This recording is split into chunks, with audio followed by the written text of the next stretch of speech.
Welcome to the Madison Miller Podcast. Today is Wednesday, October 21st, 2020. Short show today. We'll talk about the World Series from last night and look ahead to today's game number 2. NFL Power Rankings for week number 7. The Indiana Pacers hire a new coach. And my best bet of the day. Okay, we'll start with the World Series, obviously. The Dodgers come out and dominate Game 1 by a score of 8-3 to take a 1-0 series lead. Clayton Kershaw the win, Tyler Glasnow the loss. Bottom of the 4th, 2-run shot, Cody Bellinger, 2-0 Dodgers. Top of the 5th, home run Kevin Kiermaier, 2-1. Bottom of the 5th, fielder's choice Max Muncy, 3-1. RBI single, Will Smith, 4-1. RBI single, Chris Taylor, 5-1. RBI single, Kike Hernandez, 6-1. Bottom of the 6th, home run Mookie Betts, 7-1. RBI double, Max Muncy, 8-1. Top of the 7th, the Rays made it somewhat interesting. Dave Roberts pulls Clayton Kershaw and goes with Vince Gonzalez.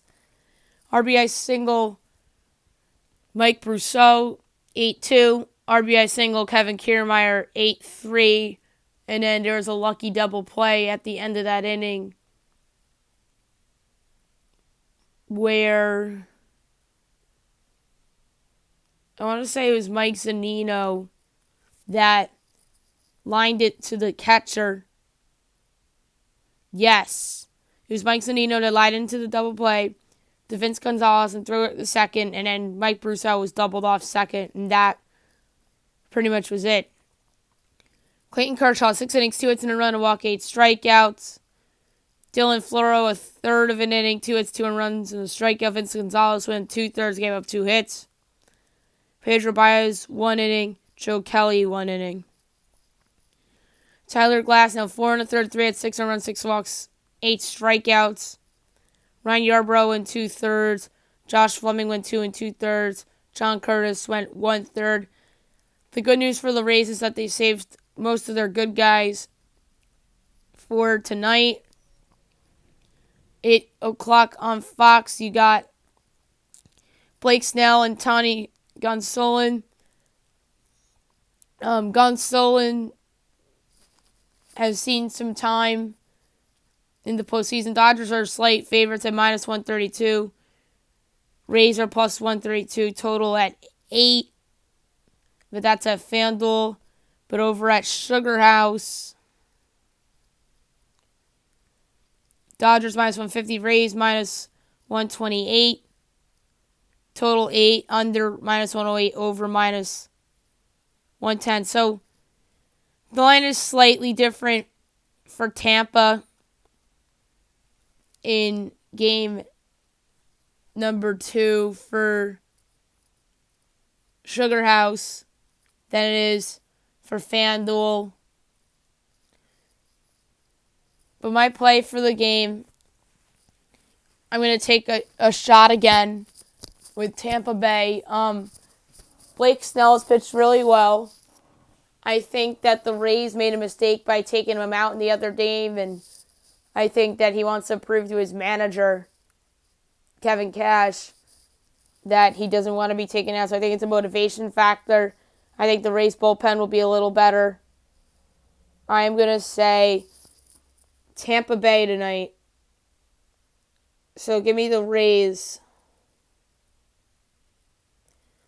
to win tonight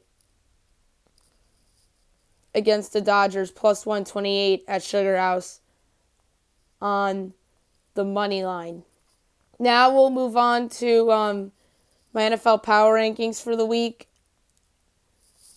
The theme of the week, what ifs. 2020 what ifs, to be more specific. So some of these could be off-season stuff. Some of these could be injuries. Some of these could be like things that happen within games of some of these teams. So without further ado, here we go. Number 32, the New York Jets. My what if is that, what if they take a wide receiver in the first round instead of Mekhi Becton? The case here is that I know they took Denzel Mims in the third round, but he really hasn't played much. CeeDee Lamb, Henry Ruggs, and Jerry Jeudy have all had impacts on their respective teams. Mekhi Becton got injured. Becton's been solid, but he got injured, just like Denzel Mims did. There's an ultimate or another universe where they take, let's say, CeeDee Lamb, and the Jets take a lineman in like the third round or the second round. So that's just an interesting wrinkle right there for me. Number 31, the Jacksonville Jaguars. What if they had not won week 1? Had they not won week 1, we'd be talking about them in a competition with the New York Jets, mano a mano for Trevor Lawrence. I still don't think Jacksonville can get him because the Jets are a team that could screw this up and win a game they're not supposed to. Sam Darnold comes back and they win a game that they're not supposed to. Number 30, the Washington Professional Football Team. My what if for them is, what if Dwayne Haskins had not gotten benched? Not saying that he would have been good, not saying that he still would have sucked. But it's just a thought. Kyle Allen hasn't been very good. If they had better quarterback play on Sunday, they beat the Giants. Number 29, speaking of the New York Football Giants, my what if for them is, what if Saquon Barkley doesn't tear his ACL? If that's the case, the Giants are either 2-4 or 3-3. They definitely beat the Bears because that Bears game, yeah, they almost won that game, but they had 0 run game in that game. And if Barkley's there, maybe things are different. But Barkley was terrible in week 1 against the Steelers, but that was due to the matchup rather than him,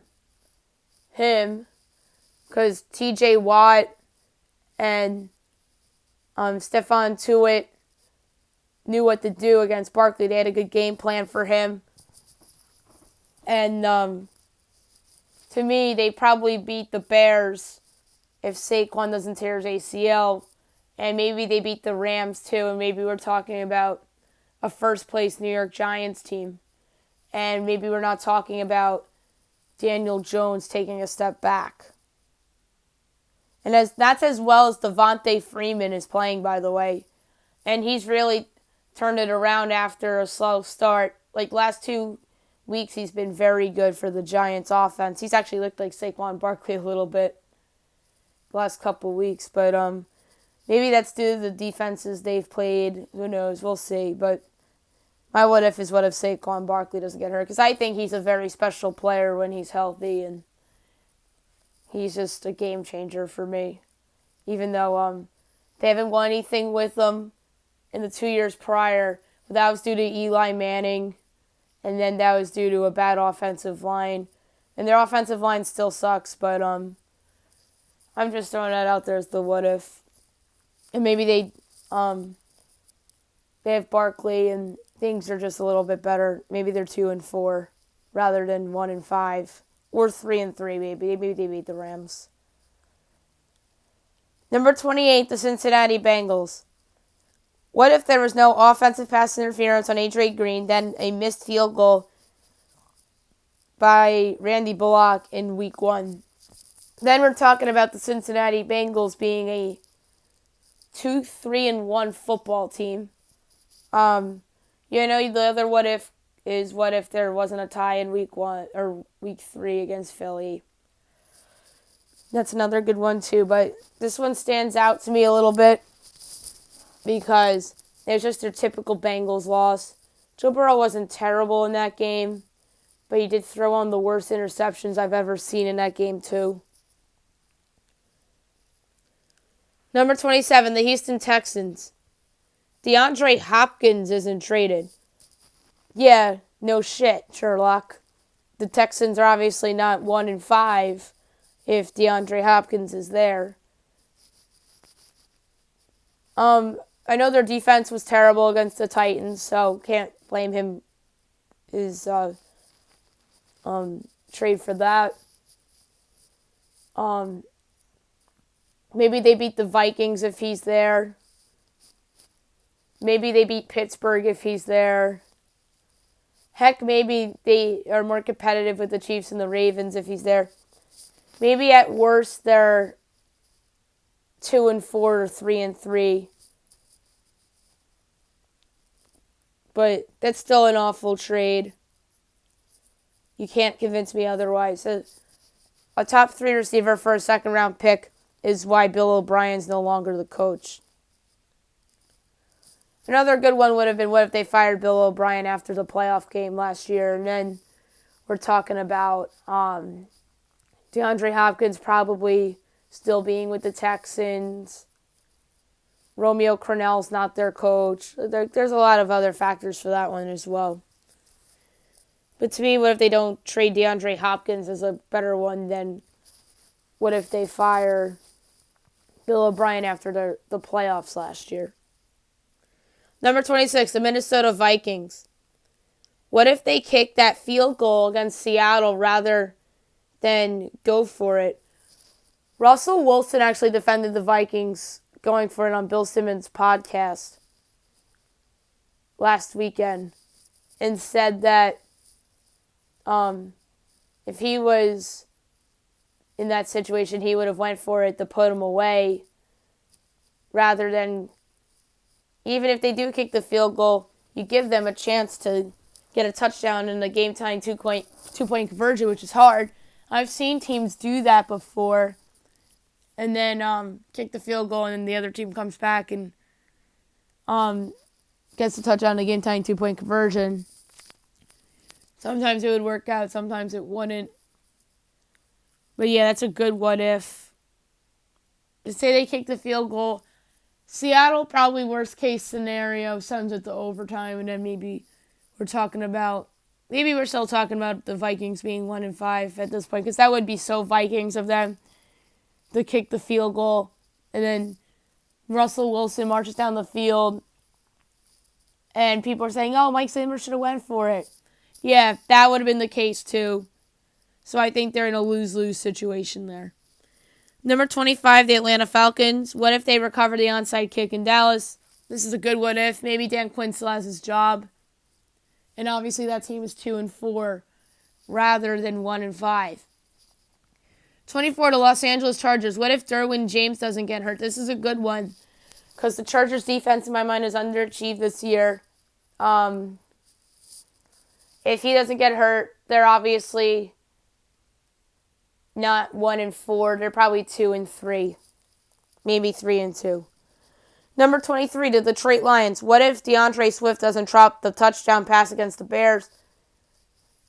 Then we're talking about a 4-2 Bears team and a 3-2 Lions team. So we're probably not talking about when's Matt Patricia getting fired if DeAndre Swift catches that touchdown pass. What if, for this team, the number 22, the Miami Dolphins, what if they started Tua Tagovailoa the whole year? This is a good one. I think this is a TBD because Ryan Fitzpatrick has played well this year. And now they're handing the keys to Tua because they know he's the future. And the Dolphins know that they're not necessarily trying to win right now, but they're trying to develop their young franchise quarterback. So it's going to be interesting. Number 21, the Dallas Cowboys. What if Leighton Vander Esch doesn't get hurt? I know the obvious one would be Dak, but that was too soon. But Vander Esch is a good one because the Dallas Cowboys gave up only 17 points against the Rams on Sunday Night Football in Week 1, and Vander Esch played in that game. Their defense went to shit ever since he got injured. Their defense is better than what it is now with him. They probably beat the Browns if he's there. They're probably a 500 team with Vander Esch. Number 20, the New England Patriots. This is my favorite one. What if? instead of signing Cam Newton, they work it out with Tom and bring him back on a 1-year deal. If Brady's still at the Patriots, the New England Patriots are 4-1. They would have beat Denver the other day. They would have beat the Chiefs in that weird rescheduled game on CBS. They probably still lose to Seattle because the Seattle loss was on their defense, not Cam Newton. And even though Cam had a chance to end it at the end of the game, their defense couldn't stop Russell Wilson. So New England might be 4-1 with Tom Brady, just saying. And that's no diss on Cam Newton. But I just thought about that since Cam got COVID and he looked rusty on Sunday. And then he missed the game against the Chiefs. And then that offense was pitiful. Number 19, the Denver Broncos.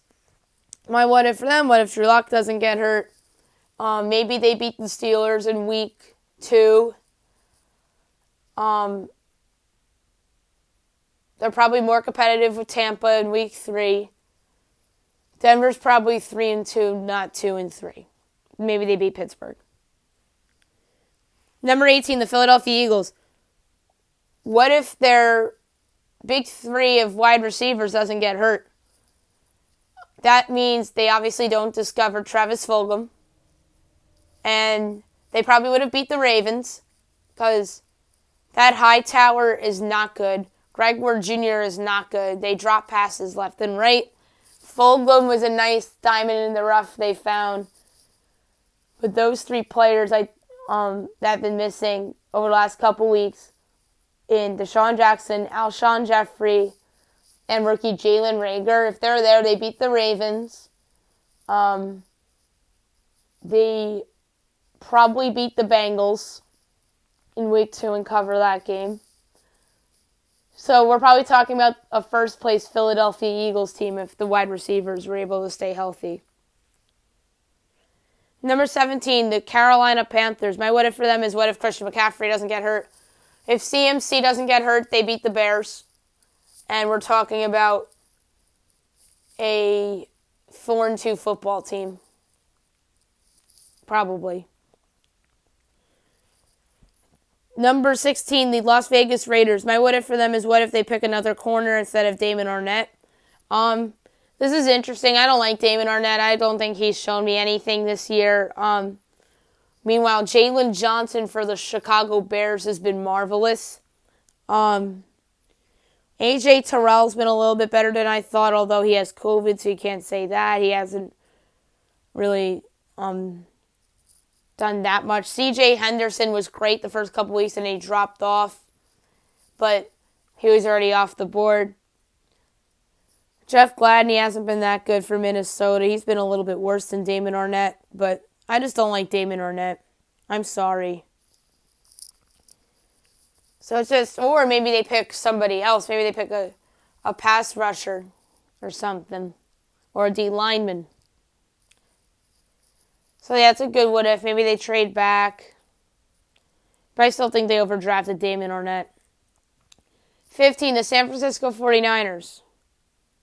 What if Nick Bosa doesn't tear his ACL? This is obvious. Their defense obviously is better. They probably beat the Eagles if he's there. The Dolphins game was just horrific. They obviously missed him in that game. Not saying they would have beaten Miami, but maybe the 49ers are 4-2 with Bosa. And he was there week 1 when they lost to the Cardinals, so I can't include that game. That's similar to Barkley in that sense, where Bosa wasn't that good in that Cardinals game for whatever reason, and then they lost. Number 14, the Cleveland Browns. My what if for them is what if Baker Mayfield was actually healthy. Baker Mayfield hasn't been healthy throughout the season. That's why they sat him in the second half against the Steelers. Everyone's looking at it like it was a benching, but to me it was precautionary a la Jimmy Garoppolo in week 5 against the Dolphins. and they just forgot that Jimmy G had gotten injured, and he looked a lot better on Sunday Night Football against the Rams.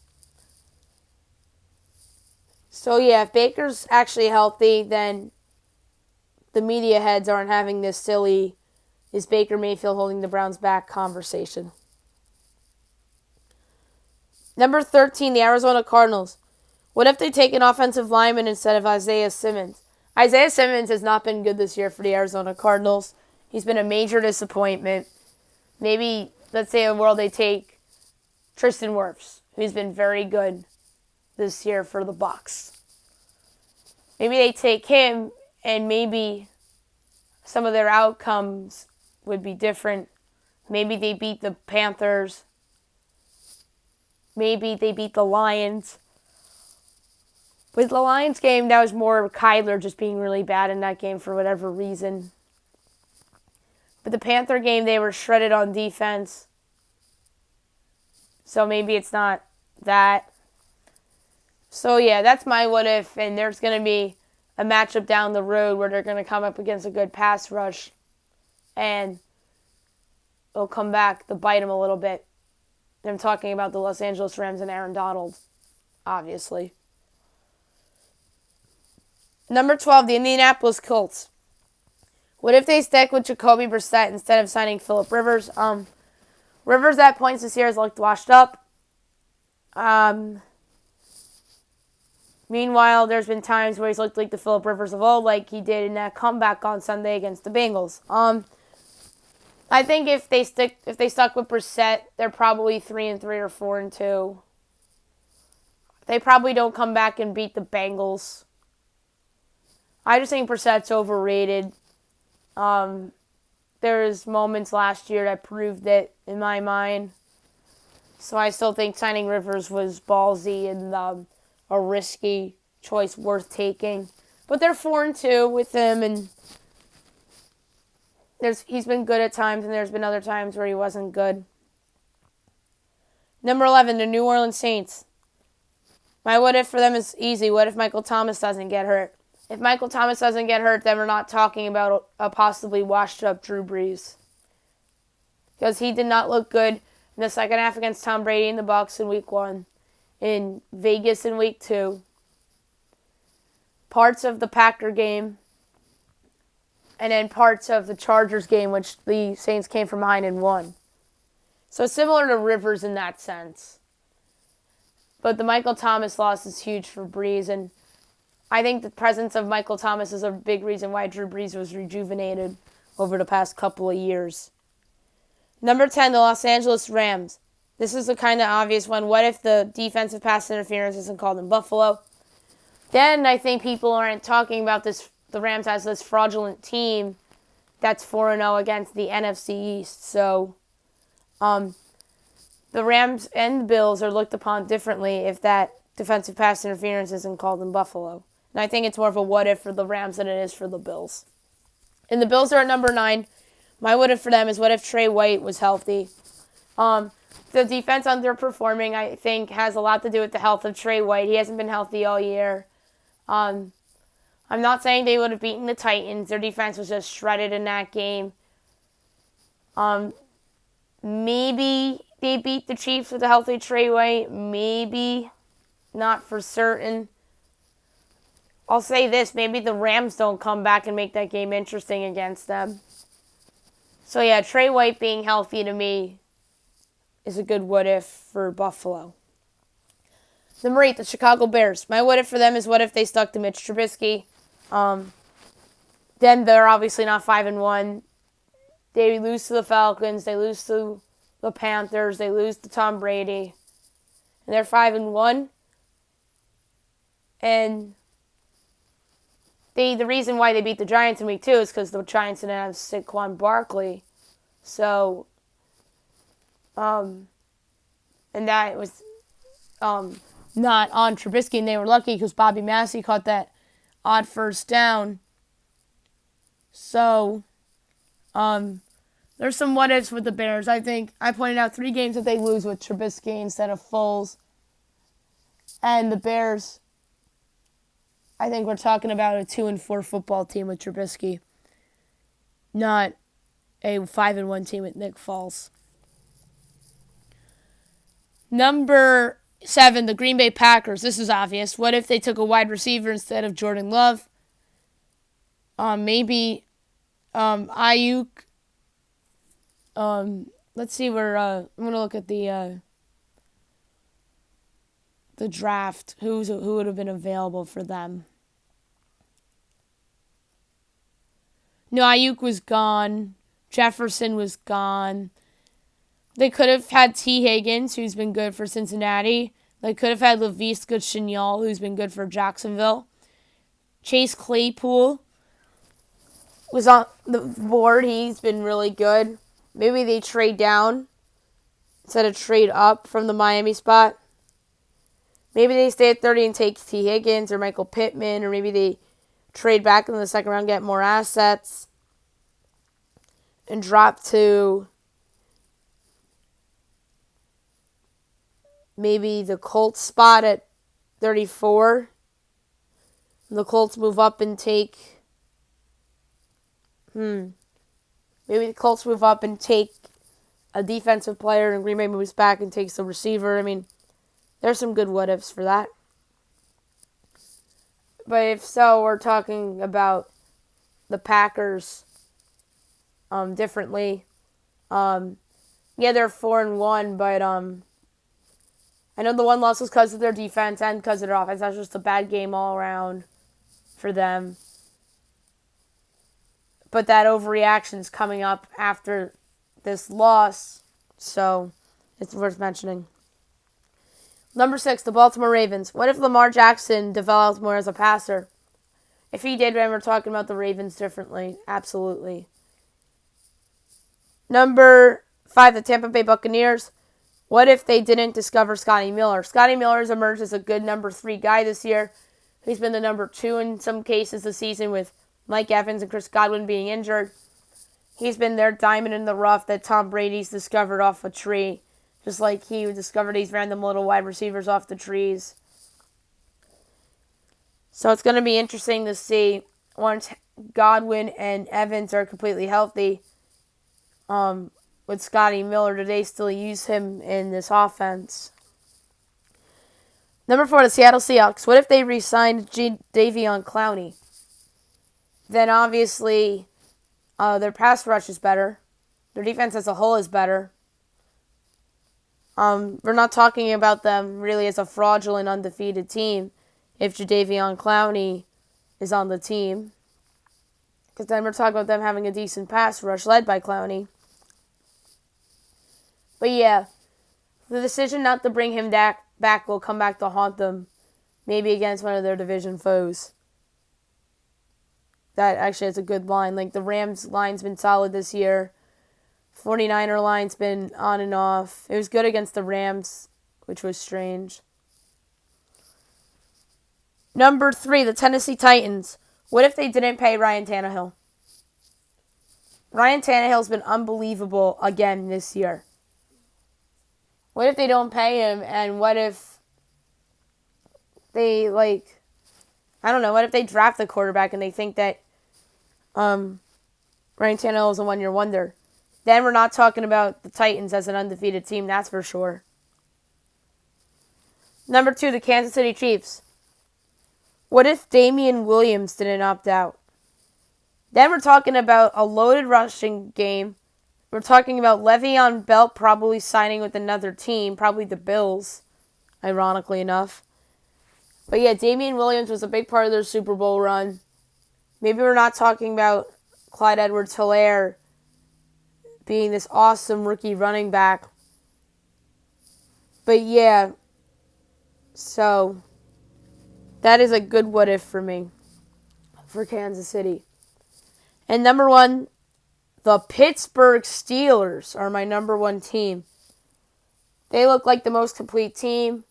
They have a good pass rush. They have a good secondary. Yeah, they lost Devin Bush. That's a huge loss for their pass rush. That guy really took a year to jump.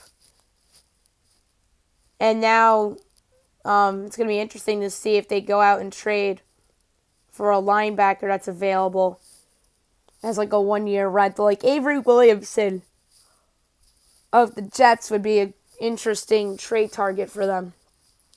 But my what if for them is, what if the tight ends were more involved in this offense? This has been more of a running game, wide receiver offense, but Eric Ebron, I'm surprised isn't more involved in this offense. He's a solid tight end. Maybe Ben doesn't trust him yet, but maybe we'll see some rhythm with him and Ben down the road. But I would have liked it if the tight ends were more involved in this offense for the Pittsburgh Steelers. So there you have it, my week number 7 power rankings. Now I want to discuss the Indiana Pacers hiring their new coach. And this was a surprising hire as they brought in Raptors assistant Nate Bjorkgren. Or is it Bjorkgren? I don't know how to actually pronounce it. This is a ballsy decision by Indiana. Bjorkgren was a promising assistant on Nick Nurse's staff. Maybe it does work out, maybe it doesn't. Hiring a coach with no experience to me is not something that's ideal. And Indiana is one of the more interesting teams this offseason due to the possibility of them trading Victor Oladipo and maybe Domantas Sabonis as well. Maybe that's a team that goes into a rebuild. But maybe they keep Sabonis and build around him and Malcolm Brogdon. So it's going to be interesting to see what they do in the offseason. And I think Bjorkgren is under a lot of pressure, especially if they keep Oladipo. If they don't keep Oladipo, then he's still under some pressure, especially if they keep Sabonis and Brogdon, because Indiana was good without Oladipo last year. And that's due to the emergence of Brogdon and Sabonis last year. So it's going to be interesting to see what they do in the offseason, as I said, and it's an interesting hire. If I were them, though, I wouldn't have gone that route. I would have gone with Mike D'Antoni or somebody that's more experienced. And Mike D'Antoni, guys, is still a free agent. This tells me that he might be going to New Orleans. Maybe he wants to coach Zion, and that'd be a great hire for the Pelicans if they're able to pull off a Mike D'Antoni hire. And because the Clippers or the Sixers had hired D'Antoni, Doc Rivers became available, so the Sixers went that route instead.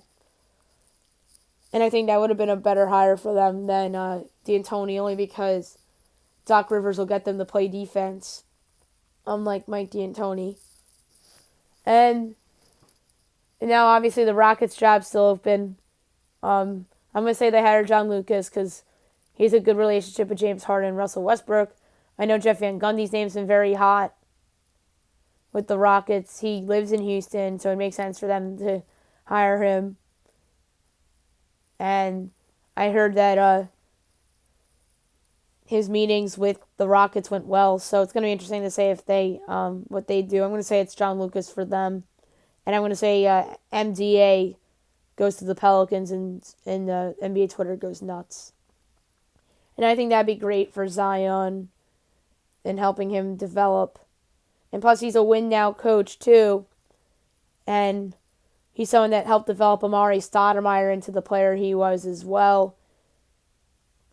Although I think Zion will be a better player than Amari Stoudemire, especially if he stays on the court and learns how to play defense.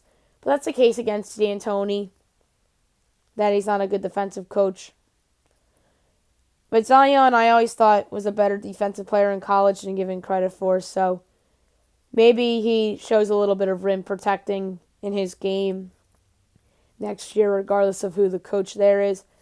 But yeah, I think Indiana should have gone a different route, but hey, it is what it is.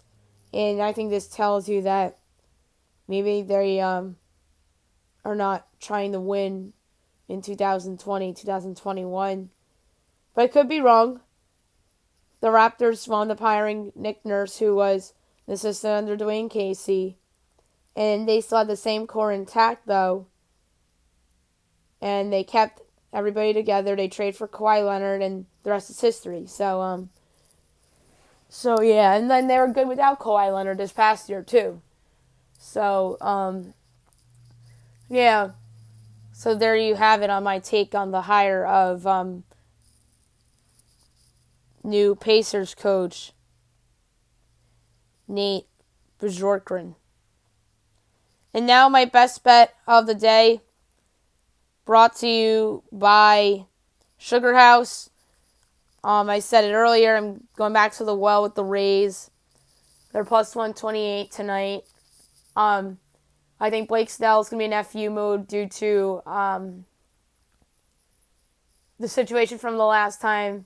Kevin Cash takes him out too early. Astros take advantage. I know you could blame the Altuve error too. But, alright, no, that was a different game. Never mind. But yeah, I'm thinking of the game where the Rays came back. But no, this is the game where the Astros, made the floodgates open. It was game 6, where the Rays had the lead, and then came the Astros because Kevin Cash stupidly pulled, Blake Snell. I think Snell will be more motivated. Nick Anderson's available. John Curtis, I think, could go a second day in a row. Obviously, Ryan Thompson's available. Peter Fairbanks is available. Diego Castillo's available. So the Rays got their bullpen available as well. So, and I think that the Dodgers, I know they have Urias available, and they have some other promising guys available. Bruce Graterol's available. But what if they bring in Jansen or Blake Treinen and they blow up? I think that's in play for today, and then the media shits on Dave Roberts, as he actually managed a good game last night and a good game on Sunday night against Atlanta. So give me Rays plus 128 to even up the series at 1 apiece. So that's it for the show today. I'll be back tomorrow recapping game 2. We'll preview Thursday Night Football between the Giants and the Eagles. We will preview college football, NBA power rankings as things stand right now as well. And my best bet too. I hope you guys have a great day, everybody.